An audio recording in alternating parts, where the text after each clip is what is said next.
This is the Transylvania of Dracula, both real and imagined. While the blood-sucking vampire is pure fiction, it's based on the reputation of a man who's been dead for 500 years, but whose story is still told today.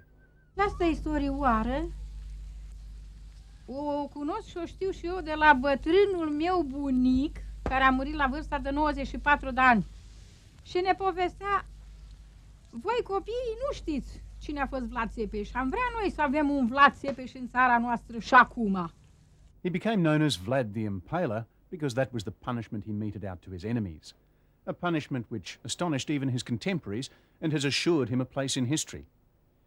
He was the son of Vlad Dracula, from whom he inherited the nickname Dracula, literally, son of the devil. Count Dracula, of course, is a fictional character, immortalised in film, but created only 100 years ago by the novelist Bram Stoker. Stoker set his story in Transylvania, and the name Dracula has become a modern icon of evil. But the Count and his medieval namesake have little else in common. Brasov is the main city of Transylvania. Its old heart is a reminder that even in Vlad's day, it was a prosperous and important commercial centre. Brasov sits in the foothills of the Carpathians, just inside Transylvania, and it's about as far as most tourists venture. Being a ruler in the 15th century in these parts was about controlling trade as well as territory.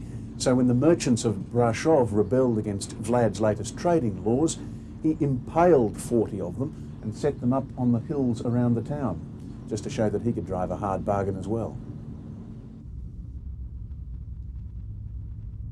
All good bloodthirsty stuff, even by the brutal standards of the day. This reputation has helped blur the line between historical fact and fiction. Not far from Brasov sits Bran Castle. It looks like the sort of castle a vampire would live in. And for plenty of tourists, this is Dracula's castle. It's also the closest Transylvanian castle to the capital Bucharest, which helps explain its appeal. Never mind that the castle of the fictional Count was set on the other side of Transylvania, nor that this one didn't even belong to Vlad the Impaler, which is a pity, because both the tale of Count Dracula and the real story of Vlad deserve more than just a souvenir sweater. The literary license of a 19th century novelist is playing havoc with history. Bram Stoker never visited Transylvania.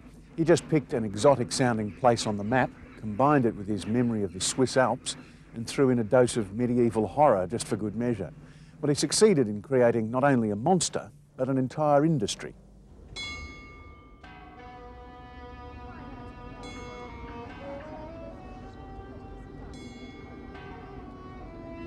Sighișoara is a town from the past, preserved like few others. A beautiful, crumbling, faded ruin, where once upon a time witch trials were a routine diversion. And it's the birthplace of the man whose deeds helped create a legend. The house where Vlad the Impaler was probably born is a restaurant now. The Transylvanian Society of Dracula is trying to separate fact from fiction. We are after a correct perception of both the historical character, lending his name to the Bram Stoker's vampire count.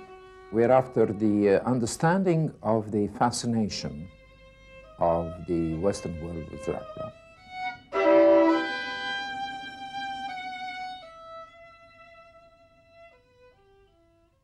Nicolae Patararu was to be my guide along the Dracula trail.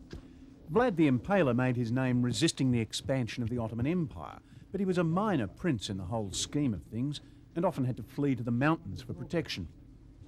This particular place was in ruins when Vlad ordered disloyal nobility to, as a punishment, to carry the river stones 1,400 steps up the mountain and rebuild the fortress, which they did under the threat of his preferred execution, which was impalement.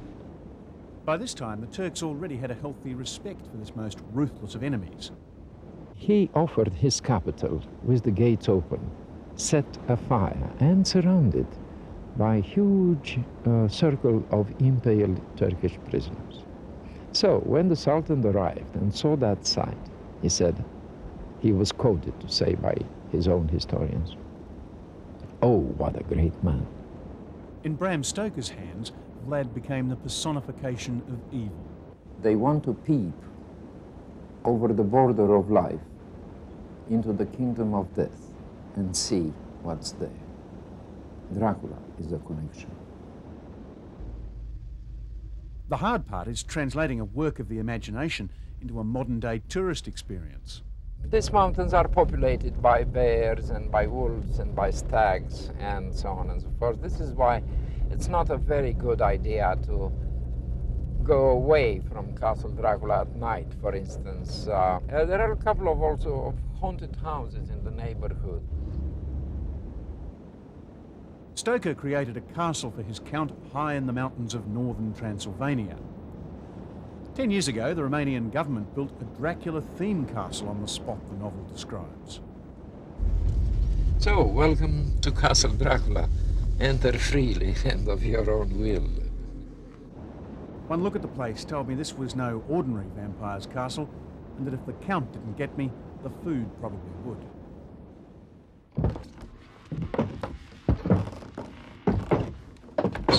The ultimate Dracula experience is supposed to be a visit to the crypt. Well, we shall soon find out whether the Count is at home or in his beloved, fogged London by the number of bones. I remember I counted 6 last time. You know, these old castles. Oh, well, obviously. Well, I think the Count may be in London, in his beloved London, or he may be in one of the rooms of the castle, or hunting around. The Chamber of Horrors, though, unsurprisingly, turns out to be a mere tomb of tack. The missing Count was probably where most sensible people would be in a place like this, in bed with a good book. We are in Transylvania, and Transylvania is not England. Our ways are not your ways, and there shall be to you many strange things. Nay, from what you told me of your experiences already, you know something of what strange things there may be.